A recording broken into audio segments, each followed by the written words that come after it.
Good afternoon, investors and corporates. Welcome to SET Digital Roadshow first quarter of 2023's performance review. This session will last 45 minutes, including the Q&A session. The company will start with a 30-minute presentation. During the Q&A session in the last 15 minutes, investor may use the meeting room chat box or raise your hand function. We will open the microphone so you can ask the questions directly. May I now invite Star Petroleum Refining Public Company Limited to start the presentation. สวัสดีค่ะ Welcome to SPRC session in SET Digital Roadshow. My name is Jutatip, Assistant IR Manager, and I will be your meeting facilitator today. First of all, I would like to introduce SPRC management and SPRC team who are in the meeting today. The first one is Mr. Robert Dobrik, our CEO ค่ะ Next คุณนุสราสมเกียรติวีระ our CFO ค่ะ สวัสดีค่ะ And then คุณศักดิ์ชัยธรรมสุรักษ์ค่ะ our Supply and Planning Manager สวัสดีครับ And next one is คุณ Johnny Shaw ค่ะ our Investor Relation and Reporting Manager สวัสดีค่ะ And the last one is คุณสิริโสภาพวงจันทร์ our Financial Analyst สวัสดีค่ะ Today's presentation will begin with the overview of the operational performance by Kun Robert, and then followed by the financial performance from me, and then the market update by Kun Siri Sopha. And after that, we'll turn back to the Kun Rob for the future opportunities and also recap before the Q&A session. So like the sales lady mentioned, if you have the questions, please just click on the raise hand button or send the question through the chatting channel. So at this time, I will now turn the session over to our CEO, Mr. Robert Dobrik. Please go ahead, Kun Rob. Thank you. And first off, thank you for joining us this afternoon. Look, we're looking forward to providing you an overview of our first quarter, which was generally quite a solid quarter. I think you'll find in terms of margins and everything else, it was relative to historic standards, pretty in line with what we'd expect, and delivered strong earnings through the quarter. So first off, we always start with safety. We pride ourselves on making sure that everyone goes home safely each and every day.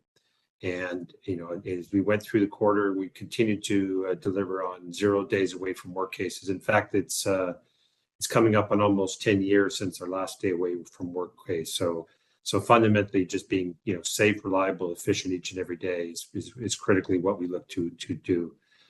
The next two parameters really around utilization and operating availability were strong. We did have a minor upset in the quarter with regards to our FCC, which took us a little away from our top end performance, but still very solid in terms of delivering profitability and operability throughout the quarter.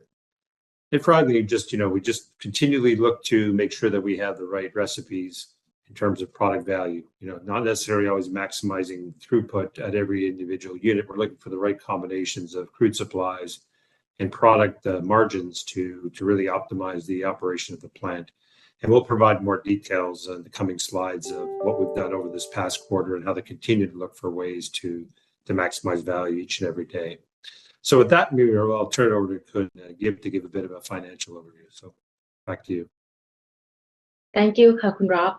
So now we are in the financial performance. We had a good first quarter for financial performance. Our market GRM was at $6.36 per barrel, which was higher from previous quarter as a result of the improving crack spreads, particularly in gasoline, driven by the limited export volume from China, together with the increase in gasoline demand. The other positive factor was the lower crude premium when compared quarter on quarter. Besides that, on the SPRC internal, we maintained a good crude and product optimization to capture the margins. And the thing that we continue to do was the bottom line improvement program, or BLIP, that enhanced us to have the better product yield and also further reflect into the margins. And during the quarter, Dubai price stayed around $80 per barrel. So we realized a slight stock gain of around $7 million during the quarter. Then in first quarter this year, our market GRM and accounting GRM were almost the same as around $6 to $7 per barrel. So we move down to the operating expense or OPEX. We still continue our cost control and our OPEX per barrel maintained at lower level around $2 per barrel, which was very competitive comparing to our other refineries. So this was excluding the oil spill expense, which we disclosed in the financial statement that we incurred the oil spill expense in the first quarter around $3 million. And that $3 million was including the provision that regarding to the claim that we have announced earlier. And this thing we have already reviewed with PwC, our external auditor. And we thought that this number is our best estimate for the provision that we indicate in the financial statements. So next one, move up to the chart in the top left. For the net income, we have the positive net income of $37 million in the first quarter, which was driven by the strong margins of $6.36 a barrel. And the last chart in this page was the interest-bearing debt per equity ratio. We successfully maintained the low level of debt at $231.5 million at the end of first quarter. This was equivalent to the 0.2 IBD per E ratio, which is considerably low when compared with our peers.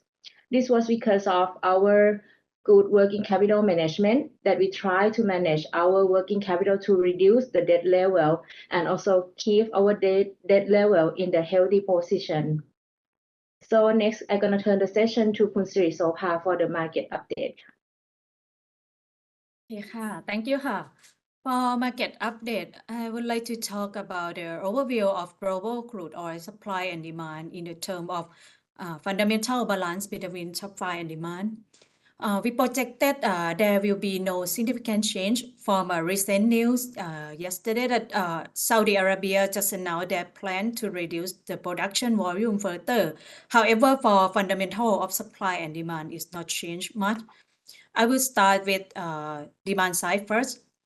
Expected the oil demand will increase by about 2 million barrels per day from last year, mainly due to the increase in oil demand from key countries, especially in Asia like China, as a result of the easing of lockdown restrictions, as well as an increase in travel and tourism activities. Moreover, jet is the key oil product, which expected to increase significantly in this year due to strong demand in both domestic and international traveling activity in many countries are resumed back. If look at the supply side, expected the supply also increase in the same level of demand, about 2 million barrels per day. The region that is the key increase of supply is the United States. Although OPEC Plus is likely to reduce production capacity, which implies that they try to influence oil price to stay in high level. However, we projected the balance of both demand and supply will be at a similar level toward the end of the year 2023. And the graph on the right show an increase in the refinery margin as mentioned in financial performance. In Q1, SPRC continue its production direction to maximize middle distillate product like diesel and jet, as well as we continue optimizing the gasoline production. In addition, the company also import atmospheric residual or HSSR with a competitive price, and we still see benefit from import this atmospheric residual as feedstock for increasing our throughput and also help us in terms of maximize profit. Next slide. Next slide show the inventory stock. In left-hand side represent global inventory balance, and the right graph show Singapore inventory. Start with the first one, light distillate stock in the top graph. Light distillate inventory remain at the lowest level below 5-year average, particularly in the United States, following the stronger of gasoline demand. However, if we look at the graph on the right-hand side, Singapore light distillate inventory are relatively high due to inflow of naphtha from Russia moving into Asia region, as well as a higher volume of the gasoline export from China impacted to high Singapore inventory. Next one, if move to middle distillate. Middle distillate inventory, which mainly represent diesel and jet, are also low compared to the 5-year average, except only last year when inventory level were very low at the beginning of Russia-Ukraine war. The reason why middle distillate inventory are low was due to the decline in oil export from China, as well as the recovery of demand for jet fuel from stronger aviation business. And if look at Singapore inventory, also remain low amid higher gas oil export volume from Middle East, which flowing into Asia region. And the last type of inventory is heavy oil, like fuel oil. Fuel oil is moving between 5-year average. The fuel oil demand was supported by many refineries import fuel oil as feedstock, and also strong demand from power generation, which held the inventory of fuel oil not too high and stay in the range. So overall, inventory balance of these 3 categories seem quite low, and looking forward into Q2 as turnaround activity expected to intensify in June before easing in Q3. Forecast from tighter supply will keep the inventory potential to continue stay at this low level. Next slide is to update the situation of crude oil price and product crack. Currently, the Dubai price moving around $75 per barrel. And right now, we need to wait and see the reaction of the market since the OPEC Plus, including Saudi Arabia, just announced to cut their production further around 1 million barrels per day for boosting up crude price. However, the economic uncertainty over the U.S. debt ceiling, banking worries, high inflation, and interest rates will continue to weigh on oil demand. But if we look at Asia region, the region growth is largely supported by the successful of reopening of China, and the healthy economic from India and Southeast Asia also helps to boost up the product demand growth. Through all these factors, continue to support crude oil price to stay in this level, still stay high. Move to the product crack. For gasoline crack currently is moving around $17 per barrel. The gasoline crack was pressured by higher export from China, and the release of the second batch of Chinese export quota have weighed on the crack. However, summer driving season in Northeast Asia market and United States will boost demand up. And also expected the tight in supply between this maintenance season during Q2 will help to support the gasoline crack as well. For diesel crack in Q1 decreased to an average of $25 per barrel, mainly due to higher middle distillate inventory stock in both the US and Europe compared to last year, as well as higher export from the Middle East flow into Asia, affecting on both the diesel and also jet crack. However, at the beginning of Q2 or quarter to date here, diesel crack have declined quite significantly. It fell to around $13 to $14 per barrel, mainly due to lower import from Europe, as well as increased diesel export from Middle East to Asia due to strong Russian diesel flow into the Middle East. And in near term, expected to see further support by seasonal increase in demand from Europe, as well as strong competition of middle distillate supply owing to strong demand from aviation sector in the summer. So there will be some shift between diesel and jet.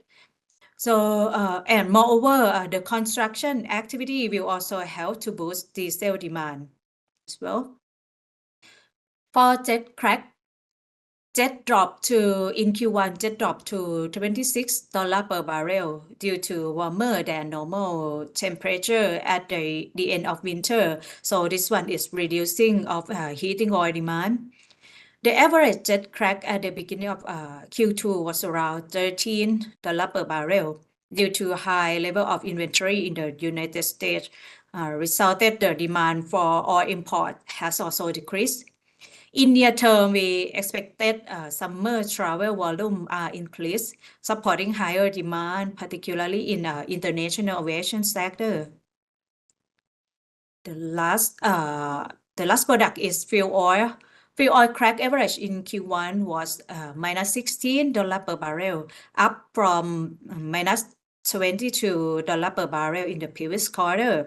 Due to increase of fuel oil demand, majority came from many refineries choose to use fuel oil as feedstock for producing in crude unit.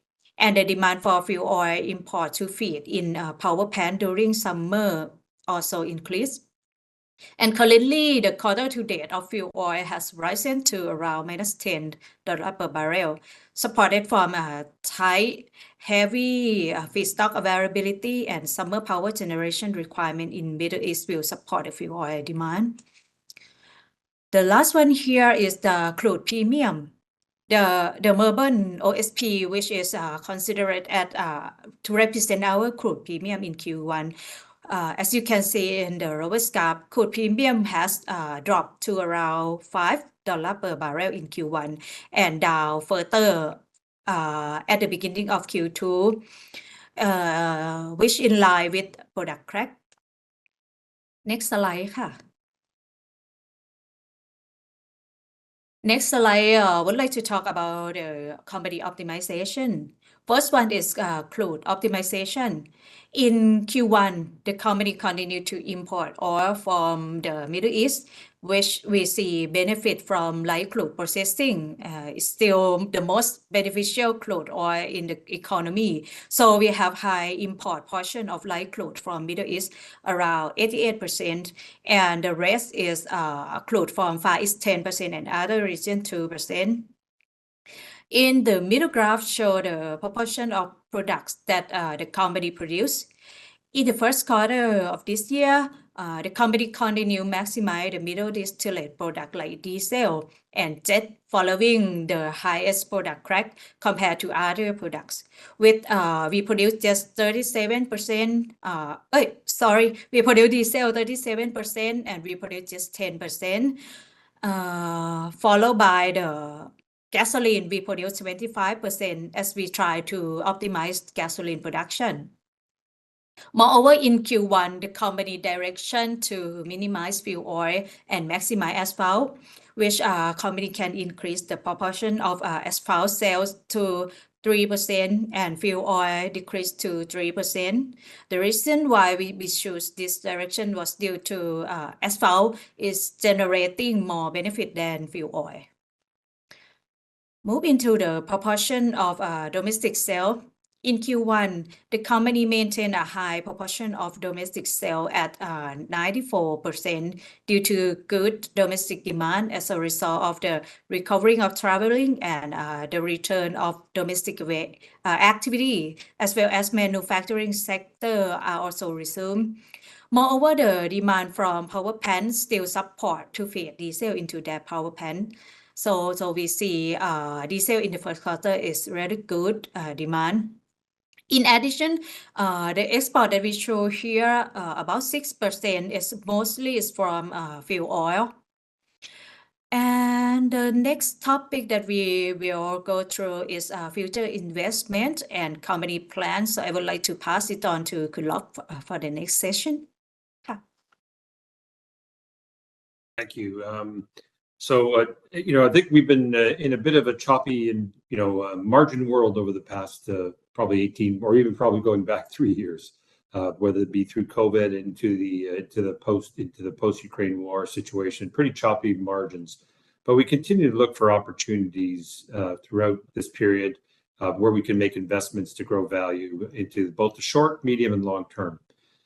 So I think you saw earlier this year, or late last year, we announced our transaction to purchase Chevron's fuels business, and that received shareholder approval in the first quarter of this year.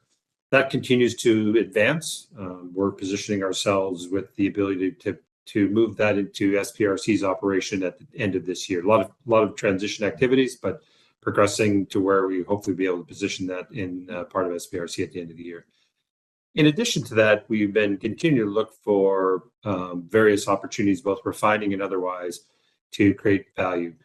I characterize our portfolio in the moment as probably a portfolio of relatively low investment, higher return type margins, where we can invest our money and get it back in a relatively timely manner. And that probably is what we're focusing on in advance of the turnaround, just positioning ourselves to work through those opportunities and be prepared to execute some of those projects during the turnaround. We are looking at a longer range view of our market, and looking as to when it would be appropriate to make what I'd characterize larger pivots or shifts towards energy transition or other types of opportunities, whether petchem or otherwise, in our mix.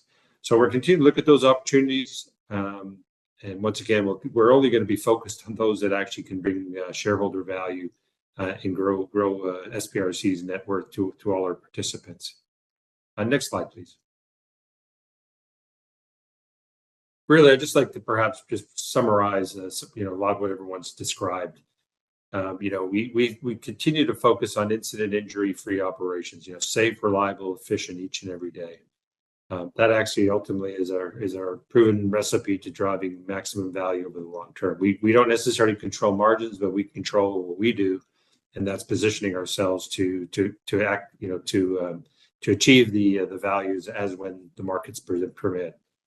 We're continuing to look at ways to optimize our mix, our supply mix, and ultimately that drives towards value. We'll look for some opportunities, as we talked a little bit about atmospheric resid, and maybe increasing asphalt sales, and really those are all around just looking at ways to increase value with the markets available, allowing to us any given moment.